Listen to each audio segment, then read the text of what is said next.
Hello friends, कैसे हैं आप सब। आज सेकंड क्लास अपने इंडियन पॉलिटी सीरीज़ की फॉर आरएस प्रीलिम 2023 के लिए। लास्ट क्लास में मैं डिस्कस कर चुका हूं कि मेकिंग ऑफ द कॉन्स्टिट्यूशन में, जिसमें मैंने कॉन्स्टिट्यूशन असेंबली के बारे में डिस्कस किया था।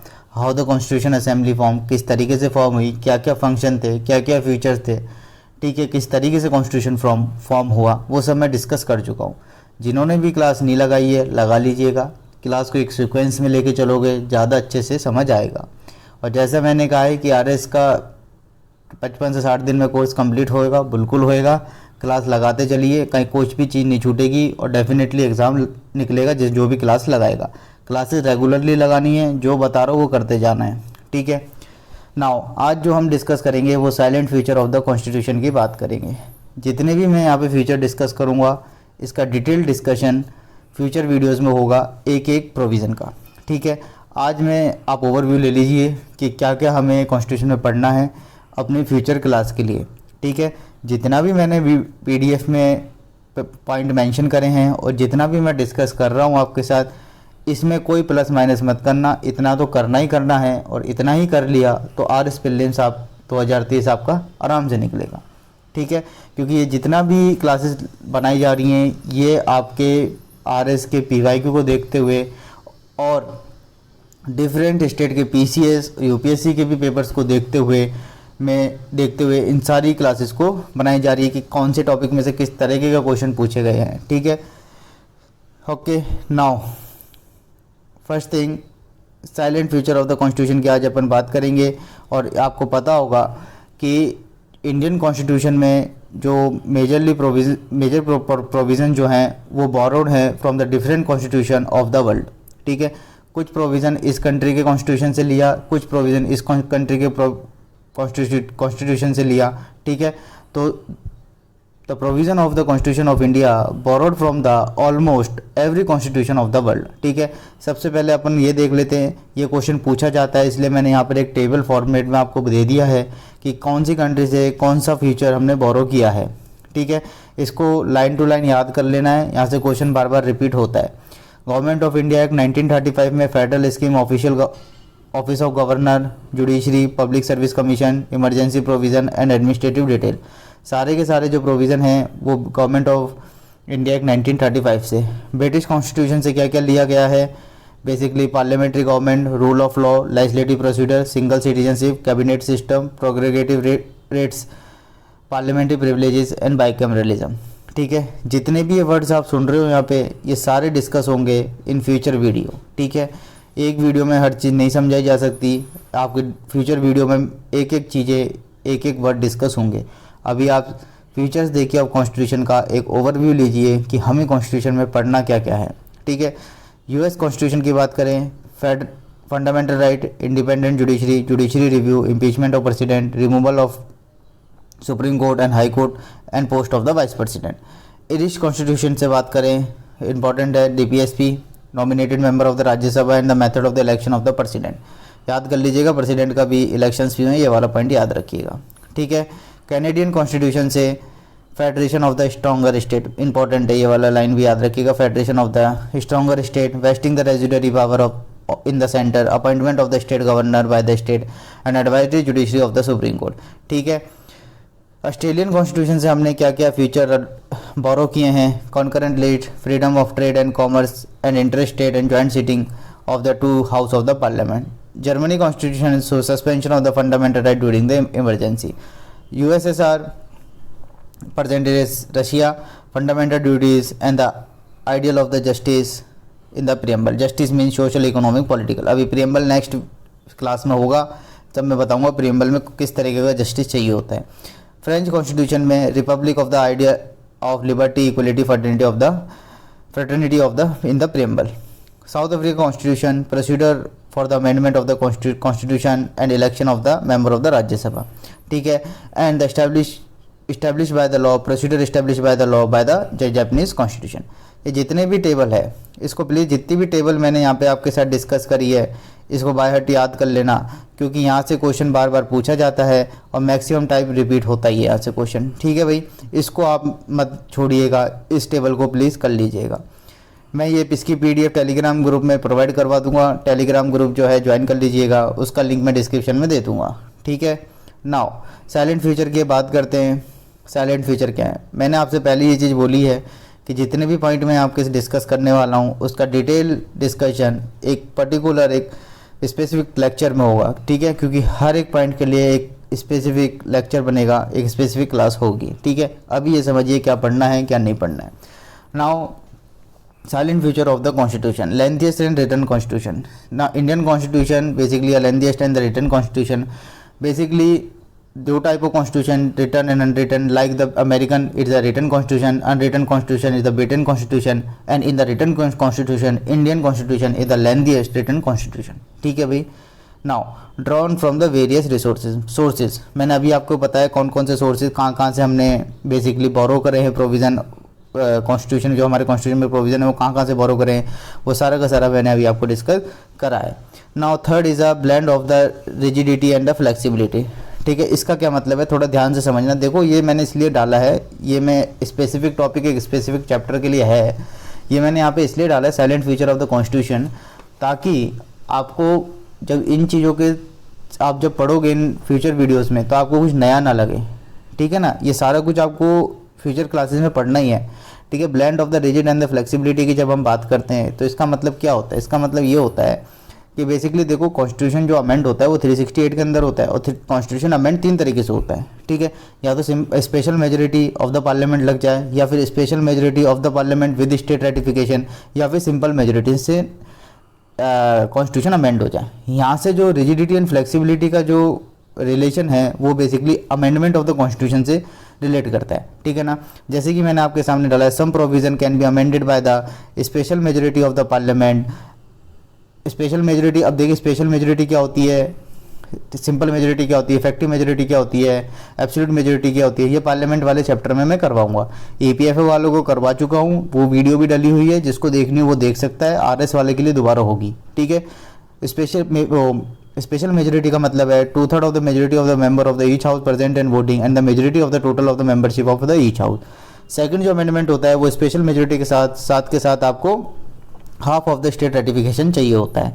नाउ एक आपका अमेंडमेंट होता है बाय द सिंपल मेजोरिटी के थ्रू भी, ठीक है ना, सिंपल मेजोरिटी के थ्रू भी of the parliament in the manner of the ordinary legislative process. Notably these amendment do not come under the article 368। जो भी मैंने आपको वहाँ बताऊंगा, बेसिकली बता देता हूँ कि 368 जो भी अमेंडमेंट सिंपल मेजोरिटी के थ्रू होंगे वो 368 के अंदर बेसिकली नहीं काउंट होते हैं, ठीक है। और amendment procedure only be initiated in the parliament. State legislative में कॉन्स्टिट्यूशन अमेंडमेंट का प्रोसीडर इनिशिएट नहीं होता है, ठीक है। वो सब मैं डिस्कस करूंगा, बस अभी आप साइलेंट फ्यूचर देखते जाइए। तो our constitution is a blend of the both rigid and flexible, ठीक है, ध्यान रखेंगे। नाउ बेसिकली अमेरिकन कॉन्स्टिट्यूशन की बात करें तो इट्स अ रिजिड कॉन्स्टिट्यूशन, ठीक है। अगर ब्रिटिश कॉन्स्टिट्यूशन की बात करें, अनरिटन कॉन्स्टिट्यूशन है तो बेसिकली फ्लेक्सिबल, ठीक है ना। जब चाहोगे जब आप उसको इजीली अमेंड कर सकते हो ब्रिटिश कॉन्स्टिट्यूशन। और अमेरिकन कॉन्स्टिट्यूशन की जब बात करते हैं तो उसको जो अमेंडमेंट प्रोसीजर है वो इतना टिपिकल है कि इजीली आप उसको अमेंड नहीं कर सकते, ठीक है भाई। इसलिए the rigid constitution is one of the required the special procedure of for its amendment. इसका जो मैंने आपको एग्जांपल दिया वो अमेरिकन कॉन्स्टिट्यूशन, ठीक है भाई। पार्लियामेंट्री फॉर्म ऑफ गवर्नमेंट ये सब जानते हैं, सॉरी एक और रह गया, federal system with the unitary बायस, ठीक है, federal system with the unitary बायस। देखो दो तरह की government, federal system and with a unitary by the constitution of the India established the federal system of the government. It consists all the usual feature of the federal system में और unitary system में basically क्या क्या features हैं ये समझिए। Federal government means क्या होता है, 2 लेवल ऑफ द गवर्नमेंट, मतलब separation of the power between the centre and the state. जैसे कि मैंने यहाँ पे डाला है आपके सामने कि 2 government, division of power, written constitution, supremacy of the constitution, rigid constitution, independent judiciary, bicameralism, this all are the feature of the federal government, ठीक है भाई। However, the Indian Constitution contains a large number of the unitary or a non-federal feature, ठीक है। Unitary features क्या क्या होते हैं India में वो भी हैं इंडियन कॉन्स्टिट्यूशन में, वो कौन कौन से हैं, जैसे कि strong centre, single constitution, single citizenship, flexibility of the constitution, integrated judiciary, appoint the state of governor by the centre, all India services, emergency provision and so on, ठीक है भाई। इस चीज़ का ध्यान रखिएगा कि कौन कौन से प्रोविज़न हमारे फेडरल सिस्टम में आते हैं और कौन कौन से हमारे फीचर जो है वो यूनिटरी और नॉन फेडरल फीचर्स हैं। ठीक है, एग्जाम में डायरेक्टली पूछ लेता है कि which feature is the under the federal and which feature are under the unitary. ठीक है, हालांकि ये जब फेडरल वाला चैप्टर होगा, अलग से चैप्टर मैं करवाऊंगा फेडरल के बारे में, जब मैं फेडरलिज्म पूरा डिस्कस करूंगा। बेसिकली आप अभी यही समझ लीजिए, in federal form of government basically two level of the government, centre and state, and the power is separate, just there is a separation of power between the centre and state. ठीक है, जो कि आपकी schedule 7 में दी हुई है, concurrent list and the state list. ठीक है भाई, पार्लियामेंट्री फॉर्म ऑफ गवर्नमेंट की बात कर लेते हैं। Now the constitution of India is opted for the British parliamentary system of the government rather than the American presidential form of government। Basically 3 form of government, presidential form of government, semi presidential form of government और parliamentary form of government. और parliamentary form of government में भी 2 तरह की आ जाती है कि Republican parliamentary form of democracy है, कि Republican parliamentary form of democracy है, कि monarchial parliamentary form of democracy है। ठीक है, जैसे monarchial parliamentary form of democracy basically in the Britain, in India there is a republican form of the parliamentary democracy। means what कि head of the state in India is basically elected, but in the Britain the head of the state basically the in hereditary। ठीक है, hereditary means what, वही father सन, फिर उसका सन, फिर उसका सन। ठीक है, now the parliamentary system is based on the principal of the cooperative and the coordination between the legislative and executive organ, while the presidential system is based on the doctrine of the separation of power between the two organ। अगर आपको सबसे best example देखना है presidential form of the government का देखना है तो USA को देखिए, और semi presidential form of the government को देखना है तो रशिया को देखिए, और रशिया प्रेजेंटली बेसिकली, पहले यूएसएसआर। ठीक है, और मोनार्कियल विद पार्लियामेंट्री डेमोक्रेसी के साथ देखना है, मोनार्कियल विद पार्लियामेंट्री डेमोक्रेसी तो ब्रिटेन को देखिए, और रिपब्लिकन पार्लियामेंट्री डेमोक्रेसी का एक बेस्ट एग्जाम्पल इंडिया होता है। ठीक है भाई, याद रखिएगा। ओके, नाउ इंडिया में बेसिकली कौन सी है, Republican parliamentary form of democracy. ठीक है, अब डेमोक्रेसी 2 तरह की, इनडायरेक्ट और डायरेक्ट, वो पूरा मैं डिस्कस करूंगा अभी फर्दर वीडियोस में, अभी आप खाली फीचर्स देखते जाइए। Parliamentary form of parliamentary system को बेसिकली वेस्टर्न मिनिस्टर मॉडल भी कहते हैं, याद रखिएगा, डायरेक्ट क्वेश्चन आ सकता है। और बेसिकली रिस्पॉन्सिबल गवर्नमेंट और कैबिनेट गवर्नमेंट। और आपको मैं एक चीज़ बता देता हूँ, अपने नोट्स में नोट डाउन कर लीजिएगा, जो बेसिक पर्पस जो होता है, जो बेसिक एम जो होता है पार्लियामेंट्री फॉर्म ऑफ गवर्नमेंट का, एक बेसिक स्ट्रक्चर जो होता है पार्लियामेंट्री फॉर्म ऑफ गवर्नमेंट का, that is the executive is responsible to the legislature, the executive is responsible to the legislature. ठीक है, मैं आगे इस चीज़ को पूरे को डिस्कस करने वाला हूँ। Even through the Indian parliamentary system is largely based on the British pattern, there are the some fundamental differences. ठीक है ना, हालांकि आपको पता है कि मैंने अभी यहाँ पे आपको बताया था कि जो पार्लियामेंट्री गवर्नमेंट जो सिस्टम जो है हमारे यहाँ पे, पार्लियामेंट्री गवर्नमेंट सिस्टम जो है वो कहाँ से लिया गया, ब्रिटिश कॉन्स्टिट्यूशन से। ठीक है भाई, हालांकि क्या क्या डिफरेंसेस हैं Indian parliamentary form of government में और ब्रिटिश में। Basically the Indian parliamentary system is largely based on the British pattern, there are the some fundamental differences. अब वो क्या डिफरेंस है ये समझिएगा। The parliamentary is not a sovereign, ठीक है, body like a British parliament.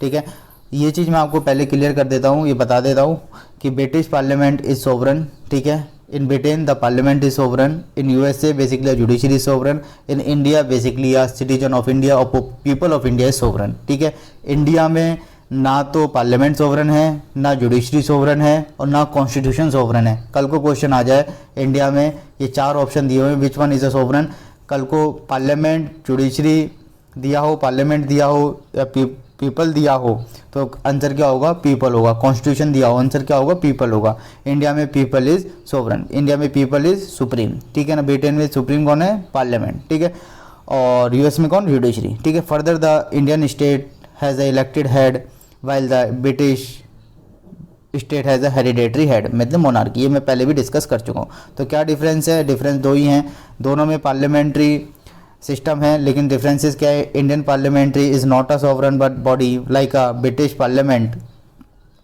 Okay, and Indian state has a elected head Republic while the British state has a hereditary head monarchy. Now integrated and independent judiciary की बात करते हैं। भाई India में क्या है, इंडिपेंडेंट और इंटीग्रेटेड जुडिशरी है। इंडिपेंडेंट और इंटीग्रेटेड जुडिशरी का मतलब क्या है, देखो हमारे यहाँ पे एक जो इंडियन जुडिशरी जो है बेसिकली, अगर यहाँ पे आप सिस्टम ऑफ जुडिशरी देखेंगे, यहाँ पे इंटीग्रेटेड सिस्टम ऑफ जुडिशरी देखेंगे, तो इसमें हायरार्की में सबसे ऊपर सुप्रीम कोर्ट, फिर हाई कोर्ट, फिर फर्दर सबऑर्डिनेट कोर्ट्स। उस सबऑर्डिनेट कोर्ट के अंदर भी, डिस्ट्रिक्ट कोर्ट के अंदर भी, फिर नीचे सेशन कोर्ट वगैरह डिफरेंट। ठीक है, विलेज लेवल तक चले जाओगे तो और। ठीक है, इंटीग्रेटेड एंड इंडिपेंडेंट जुडिशरी का मतलब क्या है? अगर आप यूएस में देखेंगे तो यूएस में अगर कोई स्टेट या सेंटर, अगर आप सेंटर स्टेट का लॉ वायलेट करते हो, तो अगर आप स्टेट का लॉ वायलेट कर रहे हो तो वो हाई कोर्ट में जाएगा। मीन्स व्हाट, कि स्टेट का लॉ ओनली आप कहाँ पे पिटिशन फाइल कर सकते हो, at a state level. And अगर आप सेंटर का लॉ वायलेट कर रहे हो तो आप पिटिशन कहाँ पे फाइल करोगे? फेडरल कोर्ट में, ठीक है, इन यूएसए। बट इंडिया में क्या होता है, चाहे आपने स्टेट का लॉ वायलेट किया हो, चाहे आप सेंटर का लॉ वायलेट किया हो, you can file the petition in the high court. कर सकते हो, नहीं कर सकते? आर्टिकल 32 के अंदर फंडामेंटल राइट वायलेट हो रहा है, directly approach to the supreme court, कर सकते हो ना? दैट, यही मैं आपसे कह रहा था कि इंडिया की जुडिशरी जो है वो इंटीग्रेटेड एंड इंडिपेंडेंट जुडिशरी है, ठीक है। इंडिपेंडेंट कैसी है? क्योंकि टेन्योर ऑफ द जज है, वो security of the tenure of the जज है, फिक्स सर्विस कंडीशंस हैं, expenses of the supreme court charge from the consolidated fund of India, ठीक है। And the prohibition for the discussion of the conduct of the जज इन the legislature, जो भी जज का जो भी कंडक्ट्स हैं, जो भी जजमेंट है, that are not be discuss in the legislature during the session of the parliament, ठीक है। Ban on the practice after the retirement, these are the future of the independent judiciary. ये features को याद रखिएगा, directly question पूछ लेता है कि इंटीग्रेटेड जुडिशरी के क्या फीचर है और इंडिपेंडेंट जुडिशरी के क्या फीचर है। वही चीज़ मैंने आपको यहाँ पर लिखी है, the single system of the court both the central law as well as the state law, unlike the USA where the federal law enforce in the federal judiciary. जो मैंने आपको बताया, जो भी अगर आपने स्टेट का सेंटर का लॉ वायलेट किया है तो आप supreme court means federal judiciary में ही आप उसको फाइल करेंगे, और अगर आपने स्टेट लॉ वायलेट किया है तो आप स्टेट जुडिशरी में ही फाइल करेंगे, ठीक है। इंडिया में ऐसा नहीं है, इंडिया में आप चाहे स्टेट का करो, सेंटर का करो, आप हाई कोर्ट में अप्रोच कर सकते हो, ठीक है। Now the supreme court is the federal court, the highest court of the appeal, the guarantor of the fundamental right and the citizen and the guardian of the constitution. Basically who is the guardian of the constitution? Is the supreme court. याद रखिएगा, question आया है, पहले भी इसमें पूछा गया है। और ये जितने भी प्रोविजन हैं ये basically independent of the judiciary के हैं। फाइन। नाउ एक नेक्स्ट अपना साइलेंट फ्यूचर आता है, वो आता है फंडामेंटल राइट्स, ठीक है। डिटेल डिस्कशन होगा 6 फंडामेंटल राइट्स, वही initially 7 right to property basically exclude कर दिया फंडामेंटल राइट में, ओके। और कब किया था, अगर किसी को पता हो तो मुझे कमेंट में बताइएगा। Right to equality 14 to 18, right to freedom 19 to 22, right again exploitation 23-24, right to freedom of religion 25-28, culture and education 29-30, right to constitution remedies 32। Now direct principle of the state policy की बात कर लेते हैं, DPSP, ठीक है भाई। Next feature देख लेते हैं DPSP. Doctor B R Ambedkar, the DPSP is a novel feature of the Indian constitution. D R Ambedkar ji ने कहा कि जो डीपीएसपी है वो क्या है? Novel feature of the Indian constitution, ठीक है। तो what is the novel feature of the Indian constitution is basically a DPSP, ठीक है। कौन से पार्ट में है? पार्ट 4th में है, ठीक है। और they can be divided into the 3 category, socialist, Gandhian and liberal intellectual. पूरा डिस्कशन होगा जब डीपीएसपी में डिस्कस करूंगा, और मोस्ट प्रोबेबली इसके नेक्स्ट वीडियो में डीपीएसपी डिस्कस करने वाले हैं। Fundamental right and fundamental duties में ही डिस्कस करेंगे। Fundamental duty basically original part of the constitution का नहीं है, ये 42nd कॉन्स्टिट्यूशन अमेंडमेंट एक्ट के थ्रू ऐड करा गया, ठीक है, during the time of the internal emergency 1975, ठीक है, याद रखेंगे, on the recommendation of the Swaran Singh committee. Now next is the universal adult franchise. Last video में मैंने बताया था कि कॉन्स्टिट्यूएंट असेंबली की कौन सी फ्रेंचाइज के बेसिस पे हुई, फुल फ्रेंचाइज थी या लिमिटेड फ्रेंचाइज थी, मुझे कमेंट सेक्शन में बताइएगा जिसने भी लेक्चर लगाया है ना। Indian constitution adopted the universal adult franchise. Initially ये 21 ईयर एज थी, जो भी 21 साल से ज़्यादा हैं वो वोट दे सकते हैं, लेकिन इसको कम कर दिया कि भाई 18 करो, वोटिंग एज को रिड्यूस कर दिया, 18 कर दिया। और कौन से कॉन्स्टिट्यूशन अमेंडमेंट के लिए करा? 61st कॉन्स्टिट्यूशन अमेंडमेंट एक्ट 1988, ठीक है, यूनिवर्सल अडल्ट फ्रेंचाइज।